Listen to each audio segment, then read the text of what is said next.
I've been playing a little bit of the Callisto Protocol. Ooh. Oh my god. I'm going to talk a little bit about it, but not too excessively, because I'll save that for next week's show where I've had the full week to play it. But can I say, unless you're playing on PC, because unfortunately all the reports coming out, the PC is a bag of shit. Apparently, it's so bad, like so badly optimized, which is hugely disappointing. If you can get the PS5 version, because so far it has been damn near perfect. Like, it is stunningly good looking. Like, this is the next generation graphics that we've been hoping it would deliver. It's absolutely gorgeous. It has a quality mode, which has the ray tracing stuff, 30 frames per second, which is totally fine, actually.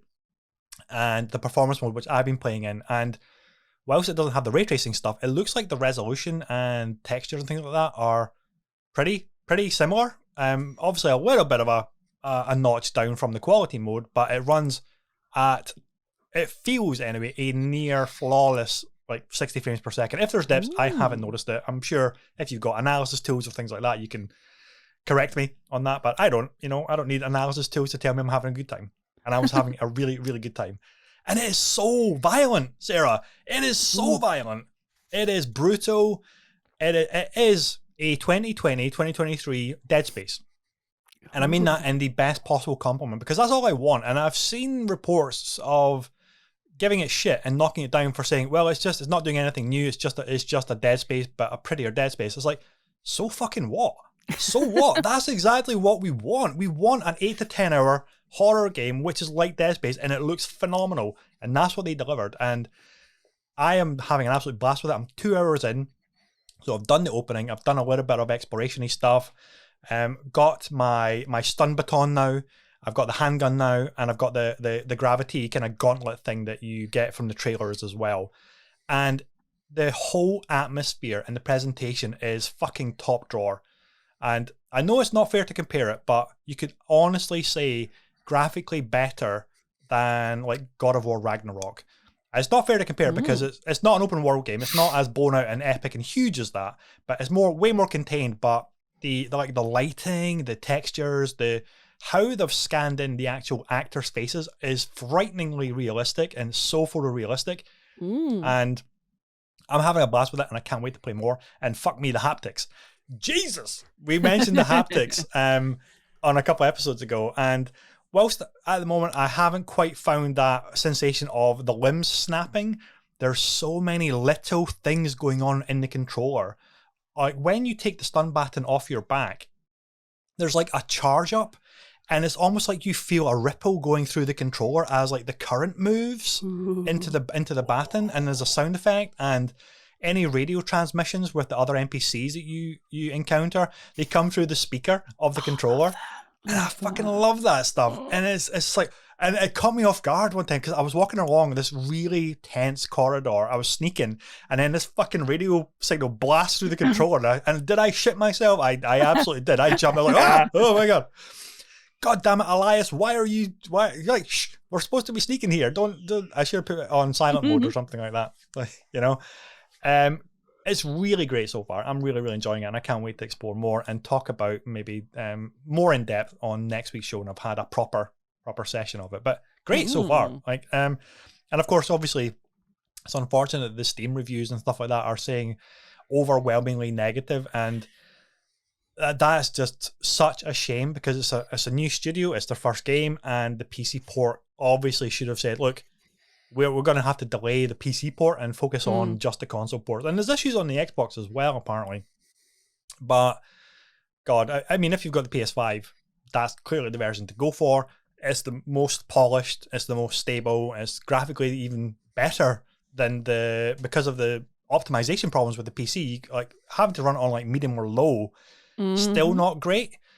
So, graphically, the PS5 version is better as well. So, highly recommend it for that platform. Obviously, can't recommend it to anybody until those PC problems are fixed. But once it does get fixed, I would imagine this would be incredible on a high-end PC if they can get it to run as it's meant to run and look as it's meant to look, you know? But yeah.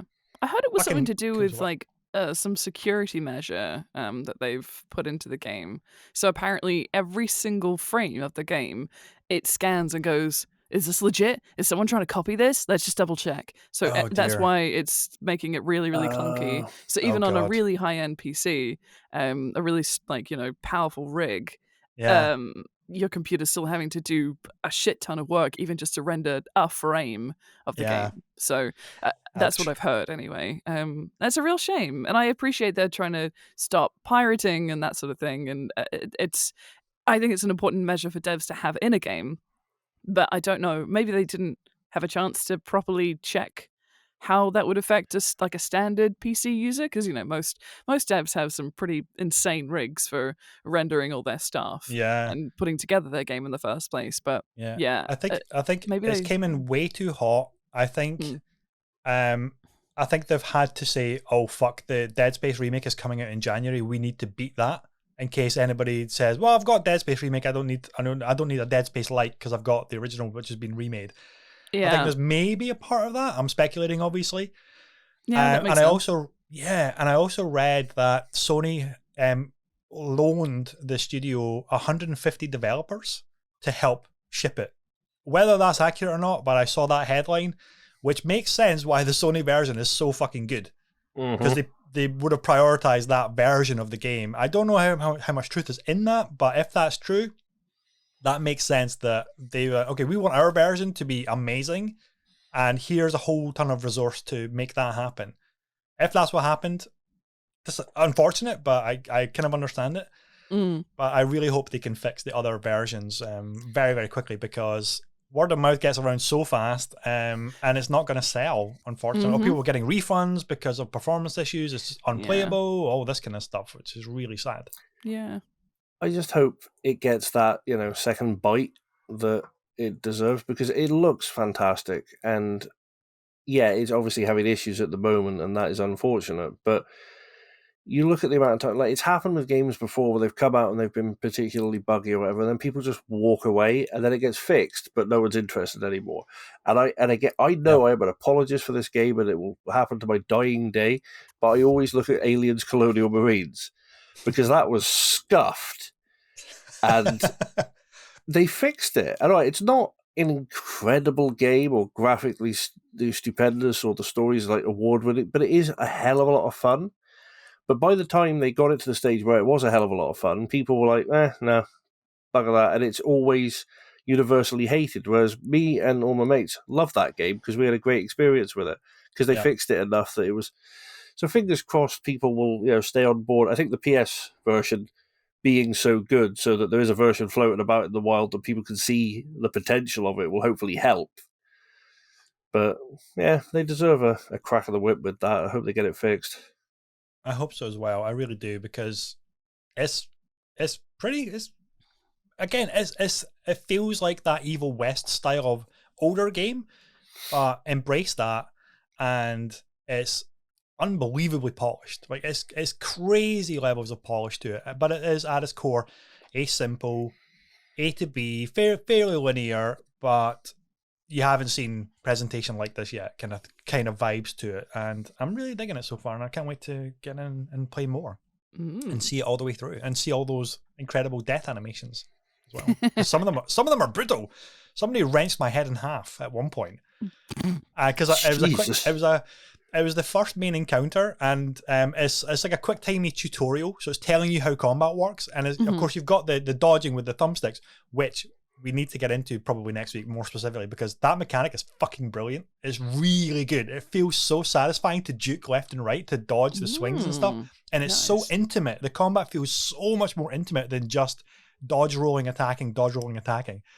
It's great. Anyway, I digress.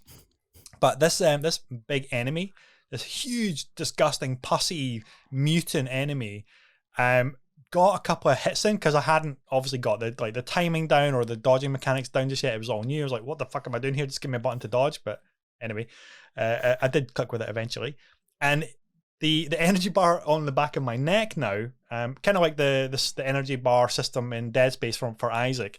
It was going amber and then red, and then he got me, but he grabbed me back. It's gross to describe, so I apologize for any listeners, but he had his hand on the bottom of my jaw, the other hand on the top of my jaw, and wrenched my head open and ripped my head in half across the horizontal, like just opened it up. Oh my god. And I just collapsed, obviously, and it's like the dead screen. But then on PS5 anyway, like the loading to get you back in is really fast. So that SSD is obviously doing a fantastic job. And it gets you straight back in as quick as it possibly can. And the fact that it's loading in a game as graphically this intense so fast within like 5 or 6 seconds, it's like, shit, this is the next generation is here. Very much so. It's wild. But I can't wait for... I know Sarah's looking forward to this game as well, so hopefully you can pick it up after your God of War marathon and epic. It's on my Christmas wish list, but maybe I'll get it before Christmas. Anyone? We're open to donations, folks. Yeah, exactly. Yeah, absolutely. So Sarah will share her Amazon wish list in the description of the show if you want to donate, that kind of thing.